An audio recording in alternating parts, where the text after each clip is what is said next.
ఈ9 news కి స్వాగతం. నా పేరు కళ్యాణి. రాష్ట్ర వైఎస్ఆర్సీపీ కార్యదర్శి గండి రవికుమార్ ప్రెస్ మీట్.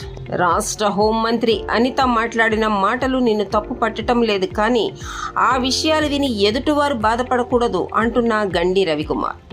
రాష్ట్రానికి ఐటీ శాఖ మంత్రిగా పనిచేసిన గుడివాడ అమర్నాథ్ పై హోంమంత్రి వంగలపూడి అనిత చేసిన వ్యాఖ్యల పట్ల చోడవరం నియోజకవర్గ పరిశీలకులు గండి రవికుమార్ విలేకరుల సమావేశంలో మాట్లాడుతూ, పరిశ్రమల శాఖ మంత్రిగా ఉన్నప్పుడు అమర్నాథ్ గారు ఏ పని చేయలేదని చెప్పడం విడ్డూరంగా ఉందని, అలాగే ఈ రోజు ఏ పని చేశారో చెప్పాలి అని కితాబిచ్చిన గండి రవికుమార్.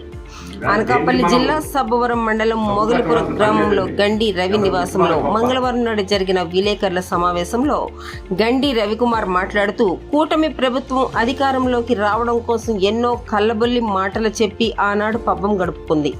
50 సంవత్సరాలు పూర్తయిన వారికి పెన్షన్ అని, అలాగే వికలాంగులకు పెన్షన్ అని, లక్షల ఉద్యోగాలని కల్లబొల్లి మాటలు చెప్పి కూటమి ప్రభుత్వం ఏ పని చేసిందో వంగలపూడి అనిత గారికి కనిపించలేదని గండి రవికుమార్ ఎద్దేవా చేశారు.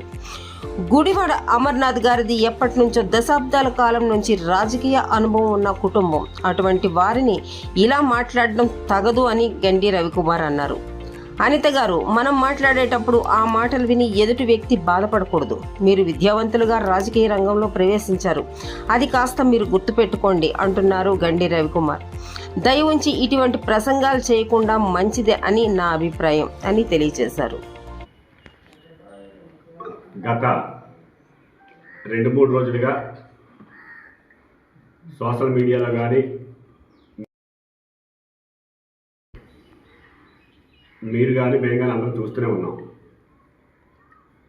ప్రస్తుత గౌరవ హోంమంత్రి గారు కానీ, లేదా మా పార్టీకి చెందిన గౌరవ మాజీ మంత్రి వర్యులు గుడివాడ అమర్నాథ్ గారి గురించి కానీ,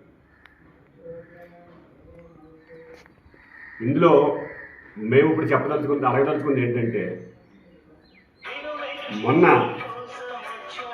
గత బుధవారం అనుకుంటా మీరు మెగా డిఎస్సి అని చెప్పి 16,000 ఉద్యోగాలు మేము ఇచ్చామని చెప్పి దీని మీద మీరు చెప్పుకున్నప్పుడు, దానిలో ఉన్న అవకతవకలు కానీ, దానిలో ఉన్న లోటుపాట్లు కానీ, లేదా ఆ ర్యాంకింగ్ గురించి కానీ, ఇవన్నీ కూడా గౌరవ మాజీ ముఖ్యమంత్రి వర్యులు జగన్మోహన్ రెడ్డి గారి ప్రెస్ మీట్లో ఆధారాలతో సహా క్లియర్గా జరిగిన అవకతవకల్ని, వీటన్నింటి గురించి కూడా సుదీర్ఘంగా ఆధారాలతో సహా ప్రస్తావించారు. ప్రభుత్వంలో ఉన్న పెద్దలు కానీ, ప్రభుత్వంలో ఉన్న మిగతా నాయకులు కానీ స్పందించకపోగా దాని గురించి ఆన్సర్ కూడా ఎవరు ఇవ్వలేదు. ఇప్పుడుకున్న ప్రజల్లో ఉన్న దాని మీద అనేక అనుమానాలు ఇప్పుడు కూడా నివృత్తి చేసే పనులు చేయలేదు కూడా.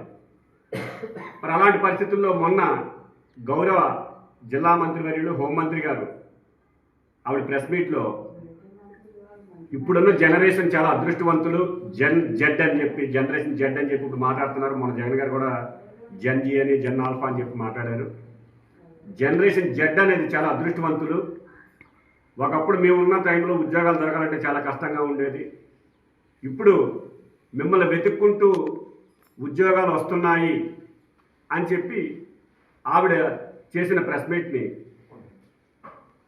మా పార్టీకి చెందిన గౌరవ మాజీ మంత్రివర్యులు అమర్నాథ్ గారిని ఇలాగే ప్రెస్ మీట్లో ప్రశ్నించినప్పుడు, ఇలాగ మీ జిల్లా హోంమంత్రి గారు ఇలాగా మాట్లాడారు, ఉద్యోగాలు వెతుక్కుంటూ వస్తున్నాయని చెప్పి అడిగినప్పుడు ఈయన అన్నారు, సరే అయితే ఉద్యోగాలు వస్తున్నాయా అన్నది మరి మాకైతే తెలియదు, వెళ్ళి ఆవిడనే అడగండి, జిల్లా మంత్రివర్యులు కాబట్టి జిల్లాకు సంబంధించిన ఏదైనా ఉంటే ఆవిడనే అడగండి అని చెప్పి మాట్లాడడం జరిగింది. దానికి సంబంధించి ఆవిడ రీసెంట్గా ఒక ప్రెస్ మీట్లో ఆవిడ ఏం మాట్లాడుతుందో ఒకసారి మీరే వినండి. అసలు అమర్నాథ్ అనితపై ఈ స్థాయిలో ఎందుకు ఫైర్ అయ్యారు? అనిత ఏమన్నారే కూర్చుందాం. అలాంటి అంటారు, ఇవ్వంటారు, అభినీత్ అంటారు, మీ ఇష్టం ఎక్కడైనా చెప్పుకోండి. మొన్న పేర్లు ఎందుకులేండి, మొన్న ఎవడో మాట్లాడుతున్నాం ఏంటి, పాయకరావుపేట అనిత వాళ్ళ ఇంటికి వెళ్తే, హోంమంత్రి ఇంటికి వెళ్తే ఏంటి 15 లక్షల ఉద్యోగాలు, అంటే గుడ్డు పగలు కొట్టడం కూడా మాకు వచ్చాయి. గుడ్లు పగలు కొట్టడం, అన్నీ కూడా మాకు వచ్చు, మేము మాట్లాడుకోవాలి. నేను ఒకటే చెప్తున్నా, మంచి చేస్తున్నాం. ఇండస్ట్రియల్ మినిస్టర్గా 2.5 సంవత్సరాలు ఇండస్ట్రియల్ మినిస్టర్ ఉన్నాడు ఆయన. ఇండస్ట్రియల్ మినిస్టర్గా పకోడీ బజ్జీ కొట్లు, లేకపోతే ఇంకోటి ఏంటి ఆ రోజు ఏదో చేసి సమోసాల కొట్లు ఏదో చేశారు. మా వాళ్ళు చెప్తారు మంచిగా.